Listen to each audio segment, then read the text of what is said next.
Hey, welcome to the Unexplained Realms.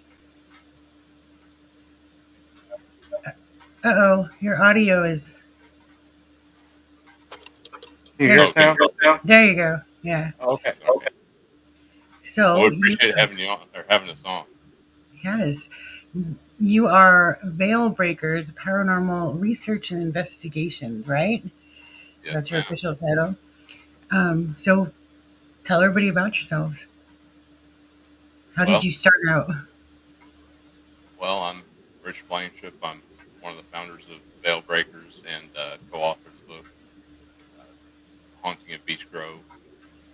And as far as my interest in the paranormal, I started out pretty early on as a kid. I always had something of interest looking into it and everything.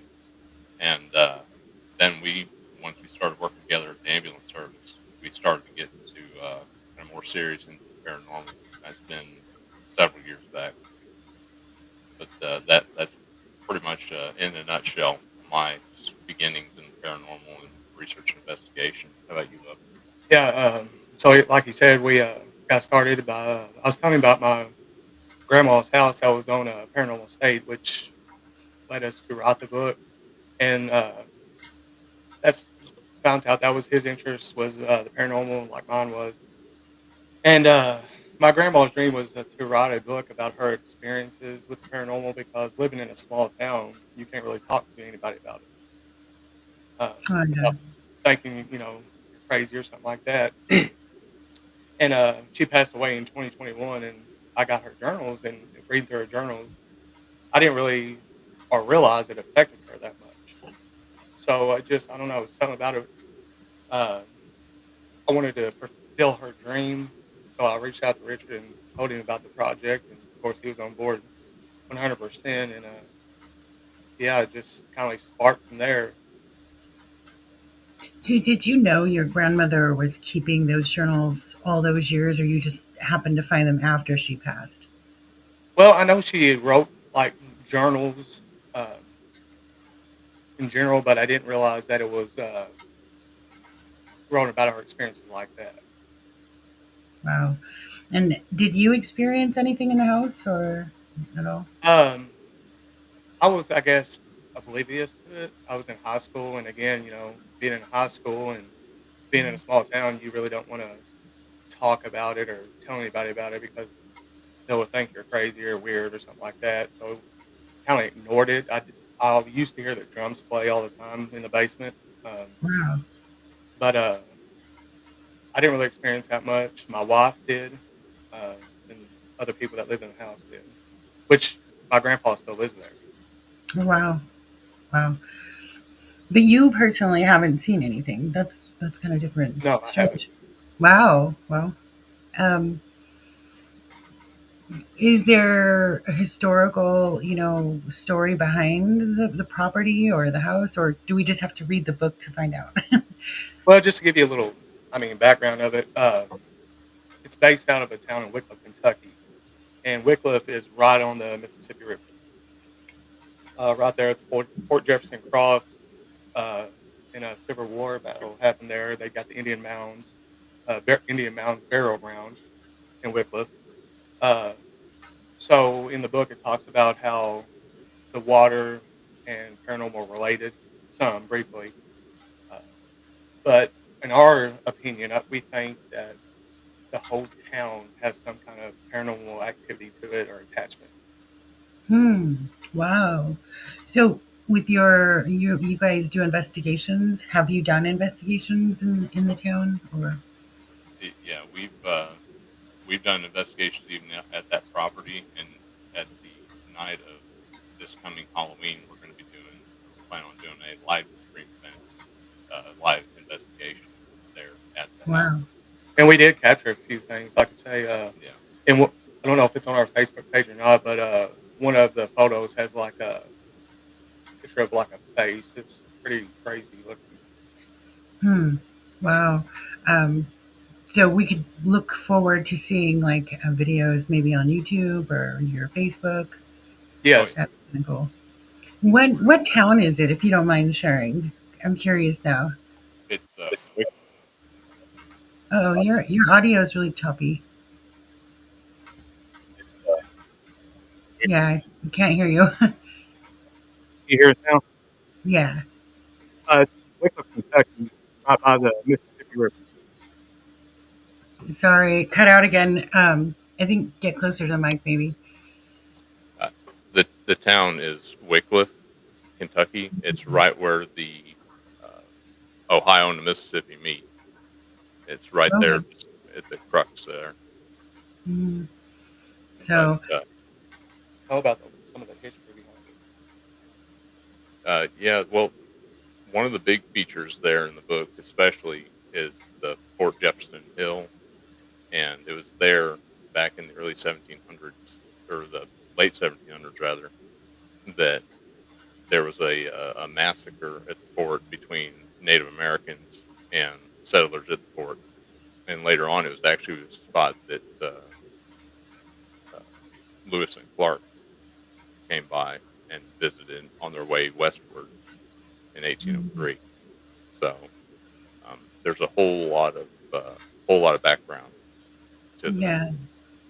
to I that would area. imagine a lot of residual energy there, especially with the Native American battles. And I've read in my research over time that in some cases, the Native Americans even cursed the land because it was stolen from them.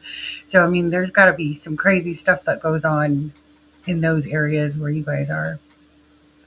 So, Yeah, and thus far, I don't think we've had an investigation one where we haven't come up with something of mm, significance, and that and it doesn't. It also helps out that well, at least in our case, it helps out that there's the Wycliffe City Mounds, which is mhm. the native burial grounds there, and that's been a very, uh, I'm sure, a very important part of the haunting and everything else, and the spiritual activity of this area. Right. Um, when you were prepping to write the book, was there a specific process that you took to do it, or just kind of piece the journals together, or? Uh, a lot of the start once Shannon got the journals to me was transcribing them and making it all into one coherent story. And Right. then after that, there was we did put a lot into research. I also used to do journalism back in the day, and Mhm. I applied a lot of my investigative journalist skills to this and try to get as much background, eyewitness accounts, and so on and so forth that we've also been able to display in the book some. And we'll also have a follow up book here, hopefully, Oh, good. in the Okay, future. so like a Yeah, follow up to the original story. yeah well, it's going to have a lot more of the kind of like the science behind it. Um, I also have a few articles coming out here soon that people follow us on social media. They'll be able to get as soon as they come out, and I'll post more about those in the future. But Mm. we're wanting to explore more about the scientific proof, and we're working on various experiments, so on and so forth. I'm going That'll to be in show the the second book. cover here real quick. There you go. Um, so, and this is where can we buy this? Where can people pick this up at? It's presently on the Whip and Stop publishing website and also on Amazon. So if you just search for the main title page or title there, The Haunting of Mhm. Beech Grove on Amazon, and look for that cover that you just showed, it'll be available, or it is available right now in Kindle and paperback form, and we have Okay. hardcover going to be coming out later on. And they can also, so people can also go watch the episode that was on Paranormal State on A&E because the Oh, house was featured on Paranormal State's A&E. wow. Okay. Yeah, Tell me more about that. How'd that go down? yeah. So it's possession. I believe the title is called Possession: Return of the Six. Yeah, Uh, and there was a link between two cases, our house and a house in Illinois. And their theory was that they maybe traveled through the river waterway, and Hmm. they come in 2009, and it was right before a big ice storm hit. But yeah, they can go check it out there because a lot of the book gives details behind that. Wow, that's cool. Were you guys present when they were filming, or Yeah, me and my wife was. how fun? Wow. So that's good to know. Fans can go watch that and then kind of get some of the history too. But um, do you think that it's linked to like one ghost, or is it you think related to many Native Americans I think battles, it's whatever? related to multiple, but Multiple. it, Yeah. like I say, in the show, in the main, I guess, problem was this basically like my grandma described was a demon with a ram's head that she saw. So they talk about that in the show, and of course we talk about that in the book too, which relates to uh, in our book uh, my grandma's sister committing suicide, Oh, and she saw that demon, as she was staying with my grandma before that happened. And like I say, it explains it in the book a little bit. yeah. Well, sometimes they say that those types of things are related. Yeah, Demon possession or hauntings by demons leading to like suicide and stuff like that. Um, And wow. also, So there. Go ahead. oh, is in relation to your question. Um, there's also the medium that came out with the show. He said that there was a spring under the house, and that spring would continue to draw spirits to that location. It was something about the water properties. And Wow, I have heard that. Yeah. So yeah, which makes sense. I mean, if you think about energy and how energy travels, I mean, water. absolutely. Gosh, did they ever give any suggestions on how to end this haunting or like get rid of the spring? I mean, well, uh, it would be rather difficult, I think, to dam up the spring. Um, that and there's a pond right next to the house. There's a creek just right across the road. It is kind of a perfect storm, if you will, mm, there at that residence. But the psychic or the medium was rather clear that it would always be there. They were or they were did have means of dealing with the negative energies that would come mm. through, and you'll see and hear more about that either in the TV show or on the book. My grandma always read the Warrior's Prayer every day. Yeah, which was given by the priest that blessed the house, and but as far as always having spirits there, it's just something that they kind of had to put up with and kind of learn to live with. So, other than her sister that passed, does anyone else feel had anyone else felt affected, like maybe oppressed or bad negative feelings as a result of being in the home? Well, yeah. So even like Ron done a podcast, he was one of the lead investigators there. Like when he was there, like it felt like he was instantly tired, sleepy, and my grandparents dealt with that a lot, just feeling tired, sleepy, drained. They even had somebody come out there with the gas company, make sure there wasn't a gas leak. That's how bad it was. Oh, wow. But my grandma had 7 siblings, and 4 or 5 of them died traumatically, like car Oh my wreck, god. 2 suicide, 1 drowned in a flood. Um, and my grandma, has experienced paranormal all of her life as well. That and most every one of those had stayed in the house for some Yeah. period of time. Wow. Okay. So definitely affects people in that way. It kind of reminds me of the other demon house that people were being affected by. I think they ended up like what bulldozing it because they just couldn't make it right. Was Um, was that the one that Zach Bagans had yeah, I bought? think that. Yeah, yeah, yeah, So I think it's kind of typical, like of really dark hauntings. I think you have like some spirits and ghosts, and then you have demons and really dark entities, and I think those are the ones that cause us to feel that negative energy and pressure. Oh So, yeah. Certainly, yeah. There's certainly a dark force, and as well as a light mhm. kind of brilliance that in the spirit world. I think they feed off that depression and use that.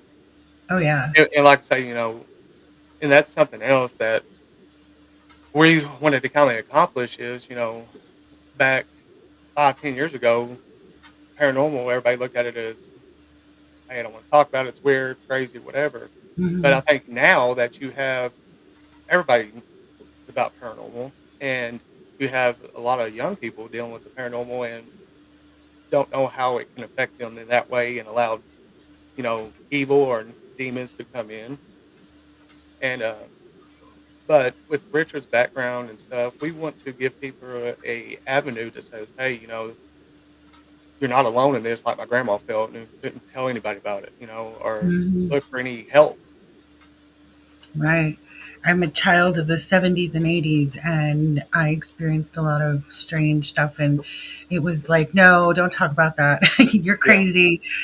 So now, looking at the world, it's amazing to see how we've awakened to the idea and know that there are spirits. That we know that our loved ones that have passed, we still can communicate with them. That they're still there. There was a time that the world just closed their eyes to that. It was, Yeah. I think, foreign and scary, so people didn't want to explore it. So, Which that's or if you see the yellow, butterfly, that's our logo. mm, We kind of played homage to my grandma because her thing was yellow butterflies, because oh, after her sister passed away, he was at the graveyard, and I was real little, but I remember it, and, she was like, "If you're here, let us know," and it was, like, seconds, a swarm of yellow butterflies just swarmed us, and ever since that, she said, that was her thing, and she said, "When I pass away, if you ever see a yellow butterfly, that's me telling you I'm okay." wow, how cute! That is sweet. I think I've read that butterflies do represent like spirits, our loved ones, stuff like that. So that's kind of cool. Um, you said your grandfather still lives in the house, though. Yes. Does he have any like weird experiences now? Yeah, I mean, he still sees stuff, but, like, when I ask him, it's, uh, nothing like what my grandma seen, like the evil. After she passed away, they really don't see anything, but he has seen what describes as like Civil War soldiers, like in that uniform that he's seen and stuff like that. And Wow, actually, his friend that comes over has seen it as well. wow. I wonder if your grandmother was just more sensitive, like closer to like a medium, where she was able to see the darker, entities versus grandpa just sees regular spirits. Right. Well, I did notice too during the research phase, and as well as the writing, I noticed a pattern emerging that it was largely females in your family that seen spirits and seen was affected by the negative spirits as well. So I don't know Hmm. if there's something behind that more that can be explored, but it's certain I noticed, and I'm sure going to look into in the future. Yeah, that's interesting. I don't know too much about paranormal stuff like that, but I wonder if like demonic negative spirits could they target, specific people, female versus male, Yeah. knowing that maybe it would terrify them more. So I don't know. Just a thought. Very strange. Well, it's definitely it's a point worth investigating going Hmm. forward. Yeah, for sure. Um, yeah, it's interesting, very interesting. I'm gonna put the book cover up one more time. So again, you guys get that. Um, I'll put links up to it in the YouTube description box as well. Um, Thank you. is there in the book? Do you feature any of the original journals from your grandmother, or you just kind of Yeah, put the story as far together? as far as like photos of them or Yeah. you know, no, what I did was is I took the contents of the journals and I typed them up and got them all organized and everything. And we do have some photos that shows the original warrior's prayer that was left for his grandmother to say every day after his blessing. Uh, has different photos of sites some of the things we found, uh, lay of the land, etc. Um, Mm, but no, we didn't include any still copies or mm, like photocopies or anything like that of mm. the text. So it's we may release though some on social media or something like that, There just you to have go. some kind of the original writings. Yeah, But that'd be kind of cool to see. You mentioned that she was given a prayer after a blessing. Did she have the blessings done frequently? And did any of the activity like simmer down after a priest was there? So initially, like before, way before Paranormal State come down, we had our local preacher kind of bless, and it tells about his experience in there because I think he kind of got, I don't want to say freaked out, but like goosebumps. Like he could tell that there was some kind of negative, and he even advised my grandpa to sell the house, move out. Wow. Then that priest come down, and it did simmer down for a while, but it started again. And and I don't know if this is a coincidence or not, but like it's just after she passed away, it stopped. But like she was in the hospital, she had cancer, and it was a Saturday, and we were supposed. I work on the ambulance, and we were supposed to bring her home on hospice on the next day. Well, she was doing pretty good. I even saw her that day, and she passed away in the hospital before we even had a chance to take her home. And I've always thought that was the thing. Like she didn't want to pass away in the house. You know what I mean? Oh yeah, no. She So might have felt like, what if she yeah, gets stuck there? Like, it's I don't just know. something that's always been in the back of my mind. Wondering. She left before you could take her home. Yeah, she didn't Yeah, want to die there. I don't blame her. I wouldn't want to be stuck there with whatever else is going on. Um, yeah, Not that you get stuck, but again, I'm not real skilled on the paranormal world. I just think that her fear in within this house, I think, yeah. probably led her to not want to be there when she passed. So, Yeah, I mean, it's been scary because I mean, there's been experiences where my wife, my mom, and my sister's been there, and hear somebody come running up the basement and actually hit the door, and nobody else be there, and my mom hold the door because she was scared somebody was coming in on them. wow, yeah, and I mean, then there's been other nobody's. families that lives there, and most of them's got a divorce. A doctor lived there, and they say like threw a piano down the stairs and like had like a Wow. mental breakdown and stuff. When did your grandparents move in there? What year was that? I think it's 97, I believe. yeah 97, 94, somewhere in those years. Yeah. I don't It remember. was in the late 90s there. I believe it was 94, 97, somewhere around there. Okay, and then prior to that, other families experienced hauntings there as well. Yes, because she was uh, which a lot of that she heard from like town gossip, but she worked in a local restaurant and ran into one of the prior owners, and they had Mm, a discussion, which we read about in the journal. She wrote about it, which I never knew until we read it in the journals, and right. he told about some of his experiences. Oh That was wow. that was something too that we had to work on early on in the process and throughout the writing the book was Mhm. deciphering what was just scuttlebutt and hearsay, and what was grounded more in reality and Right. I sustainable, would. substantial Oh, evidence. I would imagine around your small town that there are so many tales of and stories made up about that house. So you know, Yeah. Well, that and about the whole area, and everybody's got a tale to tell, so to speak. Yeah, So you always have to be careful and be a Mhm. skeptic, I guess, in a certain degree. A little bit of skepticism is a healthy thing, especially Right. for an investigator or just everyday person. It doesn't matter. Yeah, you don't want to get sucked into non-realistic right. thoughts. Every noise is a ghost now, and you're not really paying mind to there's actually an intruder. So Yeah. um, yeah, I would imagine. Do you ever get a lot of like people driving by or trying to take a glimpse? Now that this house has been on TV, I mean, I always would imagine that you get looky loos and people wanting to come look. Yeah, we've actually had my grandpa's had a lot of people that's asked him to actually come and investigate it. But especially like on Halloween, you'll see people because he lives on a hill, and you'll see at the end of the driveway people like taking pictures and stuff like that. Oh wow, yeah. Have you ever seen it featured in somebody's just random TikTok? No, not yet. No. Yeah, which, Yeah. like I say, it aired back in 2009. So, I mean, it hasn't been really talked about until we released this book. So, But Hmm. on that though, it's still rated as one of the top episodes.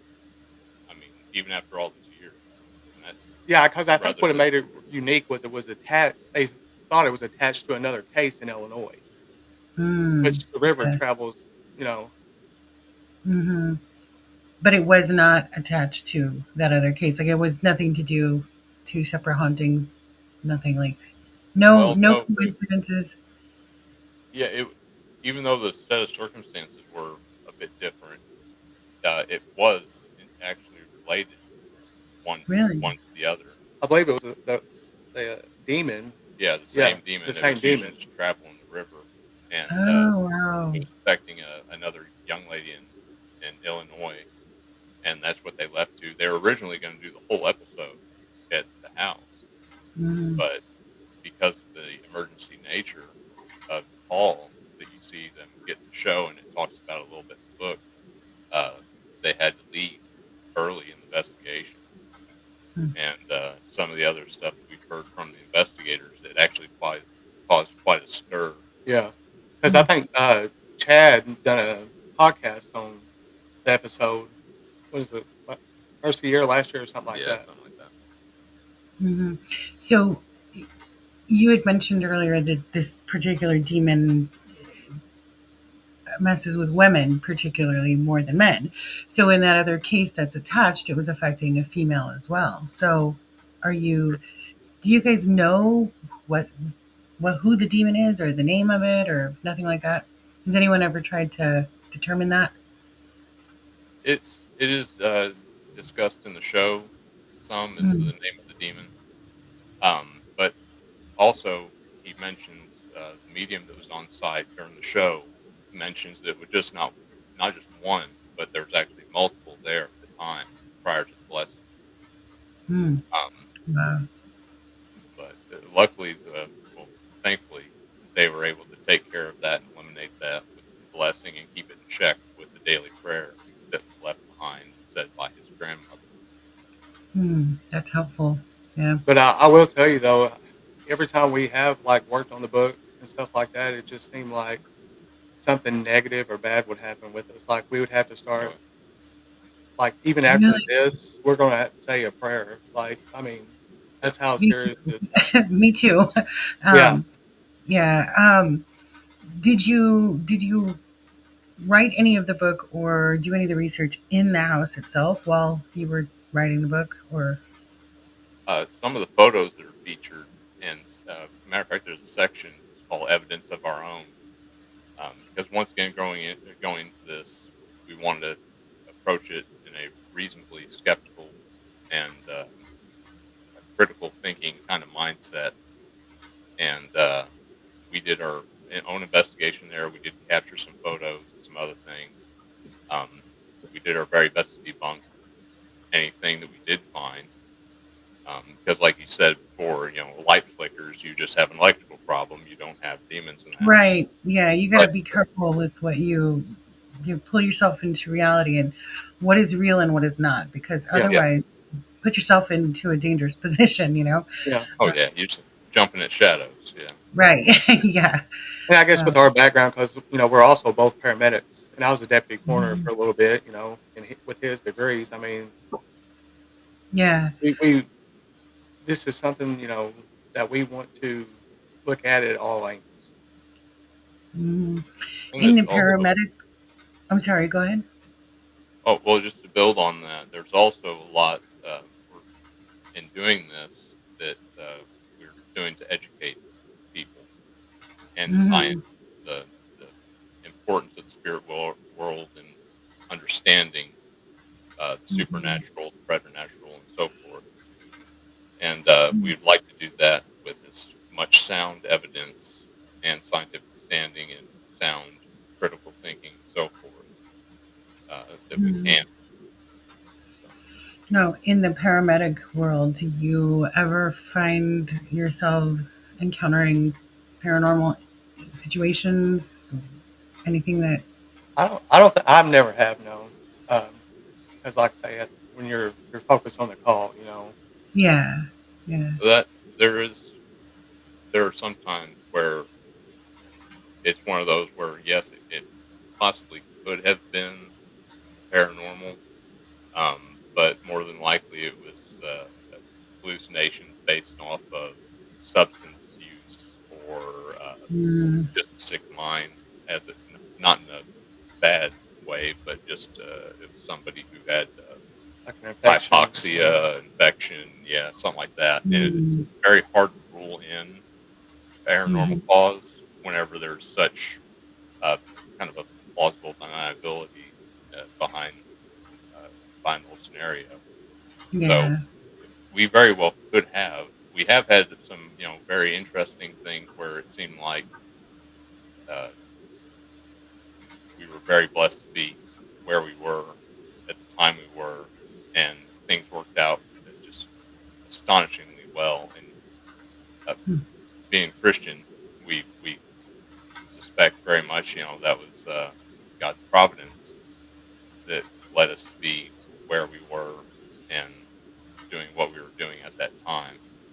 mm. And I mean, a lot of times we would train on something, and then immediately after we would have a call on that, even if it was something very rare, Hmm. um, like Hmm. the ventricular assist device was one, and that was TV show quality Yeah. excitement on that one. Wow. Wow. So I'm gonna put the cover up here one more time. So again, you can get that Amazon or where else did you say?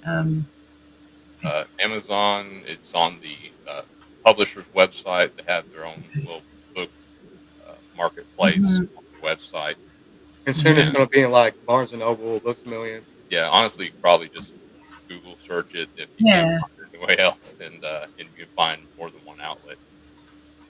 And Yeah. also, just kind of an inside scoop as far as the cover design, which Mhm. thankfully the publisher was very nice, and they're fantastic to work with. Yes. And they worked in those little warning stripes around the Oh, corners of let's the front see. cover, Yeah. and that was because we told them about what Shannon was saying earlier, that we would have things happen, like we'd have family members go in the hospital, we'd have some other kind of problems, technical issues. You can just about name it. Something would always go on whenever we would try to work on this book. It seemed like life would be going pretty good. Then we work on the book and it would Yeah. just go downhill from there. Oh my God. How did you combat that? Just prayer, and how did you? Yeah, basically we would Oh, have to recognize like, and we had to go about it as in this mindset that this is real. What we're dealing with is real, and it's a lot of unknown. So Mm, you they know, didn't want to be it, talked and about. yeah, and I guess this goes about because in a small town, people don't want to talk about this stuff, but they go to church, but you can't believe in one and not the other, and it's very real. And to me, you would want to be educated on the bad or the enemy, whatever you want to call it. Mhm. Um, and luckily, Richard's got the background in theology and got a lot of knowledge when it comes to the Bible. Uh, so yeah, and then we started like saying a prayer and basically set a protocol, and that seemed to help. and it Mm. also is kind of reassuring in an odd way that in having pushback like that, I kind of figured that took that as a sign that we were heading in the right direction. Well, Mhm. and Yep. here we actually missed the one time, and then we got it on our TikTok. We had a lot of negativity. I mean, me and my wife was arguing more, and my wife actually caught a shadow on her phone. And Wow.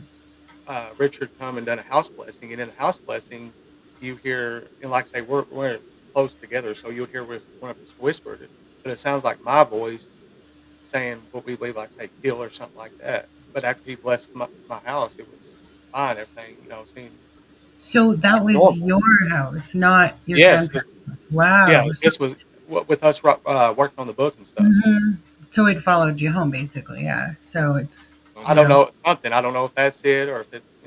Because, like I Well, say, I I would mean, it's the imagine. unknown, Yeah, I and would imagine it's all connected to the house. it might be Obviously, absolutely.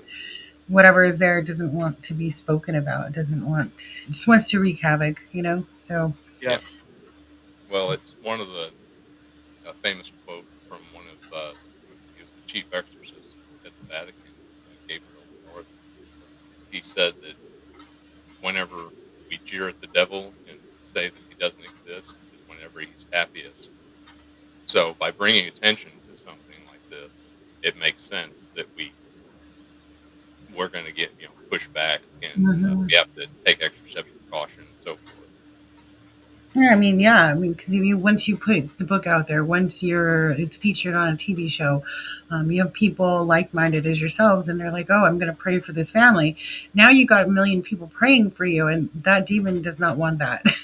Yeah. So you know, And and that was also one of the things the way they ended that episode for the family in Illinois was he put out something on social media back then about everybody getting together and basically praying for the family, pulling prayer visuals and so mm, forth, and uh, and that was one of the things that helped in their case as well. There's certainly a great deal of power in prayer.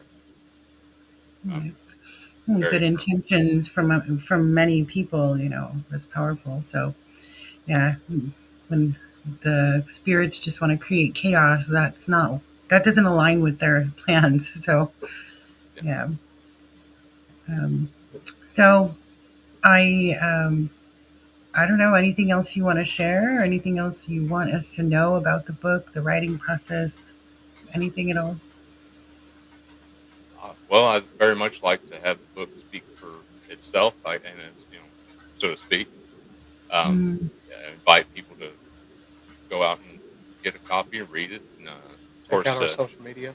oh yeah, definitely, we're going to have a lot more stuff coming. Um, I'm going to be doing more articles for various publications, both U.S. based and UK, and just folks will have to kind of keep watching. Plus, we're hoping to do a little follow up to this book in the future. mm. So, Yeah, when you do a follow up, give me a call. And we're going to be doing a uh, live event at the house. We're actually doing an investigation on Halloween. Oh wow, when are you going to do that? That's as long as everything goes as planned. yeah, and that'll be the first, uh, I guess, televised, so to speak, investigation of the house since the show. And Mm. so I When think do you it'll have that be planned? On the When is that? 31st, like the Oh, 30th, going into the 31st at midnight. of okay. October for Halloween. Okay. Yeah, Ooh, that'll be fun for Halloween. Okay, I'll yeah. have to tune in. Do you guys think that there are? I mean, obviously, we've talked about there's spirits from soldiers, possibly Native Americans, demons. Do you think that there's a potential poltergeist in the house? There's certainly poltergeist activity that has been Mhm. reported in the house. I've seen pictures fly off the wall. My grandpa has. Yeah, they had the stereotypical kind of cabinet doors opening at various points, even Mhm. after the blessing. And like I Um, say, you hear the drums playing. I've heard them several times yeah, down in and the basement. also a thing that might tie into that is poltergeist activity has been long noted by various other researchers and so forth to be affiliated with certain people, but also especially with teenagers. Mhm. Um, and there's almost always been younger people and teenagers in that house at Wow. one time Okay. or another. And Mhm. they think it's just because of the kind of the swell of energy at that time within the Mhm. person and so forth. Um, Right. there's just, like I said, it's one theory of many, I suppose. But yes, we have had some poltergeist activity. Even while we were doing one of our investigations, we tried to debunk this, but I still don't know how it is. But there was a lock that was swinging on this on a latch, and I felt for vibrations. I I had even went him, upstairs. yeah, I had him go upstairs and walk, trying to debunk it. And as of right now, it just has remained unexplained. Mm. So Wow. there's it's always something we're unpacking, something we're working on. Mm. Uh, even there, just at that one location. So your grandfather is perfectly okay being there? Like he doesn't feel fear every day? I don't know. He's No, I mean, no, so he and my mother stays there with him too. Um, yeah, like I say, that they don't really. He occasionally sees something or hears something, but other than that, he don't hasn't just heard kind of anything get like that. used to So it. Yeah. yeah, I guess. I mean, Well, that and the witness that you mentioned earlier, one of the ones that saw one of the apparitions, oh who's a friend of his grandpa's, and Mhm. he makes one of the best witnesses because he doesn't believe in any of it. yeah, And Wow. if you have somebody who's used to jumping at shadows or I guess he would be whatever, considered an atheist. I mean, he don't believe in God or yeah, I mean, he don't, Oh, okay. but I mean, he doesn't believe in much of nothing, I guess. But all the more reason that he makes an interesting witness, if nothing Well, else. yeah, probably one of the most powerful witnesses because he Right. truly doesn't think that this is ever going to happen, and then it did. So, very Yep. interesting. I wonder why the soldiers present themselves to your grandfather and his friend. I I'm mean, not sure because, like I say, that's the first time we've ever that I've ever heard of anybody tell of like a hmm soldier being seen. I know there's been a few kids that's been seen by there, but yeah, I mean, we live. His house is probably 5 miles away from the Fort Jefferson Hills. So Yeah. hmm And probably less as the crow flies, but also just I guess south of here, Columbus Belmont, yeah, which is on the it's on the river. And if these spirits are indeed traveling the river, it makes sense that they could be there as well. At being hmm at the house, Columbus Belmont was a Civil War site, and I think they had like a large chain stretched across the river to stop troop transports and supplies and things. And so yeah, it makes sense. Just it's another layer to the story. hmm I still think the spring underneath the house. It's wild that it's there, and maybe it's acting as a portal for spirits to come through. yeah, It's possible, and also part of the book that we can mention without giving too much away is there was even some evidence of occult worship and occult practice, witchcraft, and so forth. Even demonic uh, like summoning and so Darker, forth yeah. yeah, that from was taken previous care of. families that live there. Yeah, they Really? they found some stuff whenever they moved in, and plus some of the stories and other things that was acquired or picked up during the investigation process. Hmm. So So perhaps a family lived there and practiced maybe black magic, dark magic, possibly witchcraft. it's very possible. Yeah, And I think if there was already haunted spirits in the home, and somebody then opened up something more, and just made it worse. So yeah, Yeah, yeah. It's certainly uh, just adding fuel to the fire in that case. So yeah. one thing just leads to another, and before you know it, hmm You have a circus of demons and spirits, and they're all in your house. yeah, yeah, it makes for a great story and all that, and a great place to Yeah. investigate. But it's not a great way to if it's your home, it's but not a No. great way to live. it's just very interesting to try to see if you can't find out or come up with different theories that how they travel or why. And I have Mhm. one of the articles that uh, I'll have coming out that's in promotion for the book uh, actually explores some of the science behind uh, water memory and various other, like I said, science grounded uh, research and development and everything. Because that's the second. We do the investigation, but there's not a lot of teams or people out there that does the research part of it. And with paranormal against so big, that's one thing we want to do is the research part of it. Yeah. Because Mhm. I mean, there's other like-minded people. I mean, there's no courses out there for it or anything. So who knows what this might lead to? And that's Mhm. why we say more about education because we want to educate people because you see TV shows all the time dealing with the ghost or paranormal with these kids, and if they go about the wrong way and they're allowing these demons or evil spirits in, it could be potentially harmful. Like Mhm. bad news And kind of thing. I think that's powerful. You're speaking about education.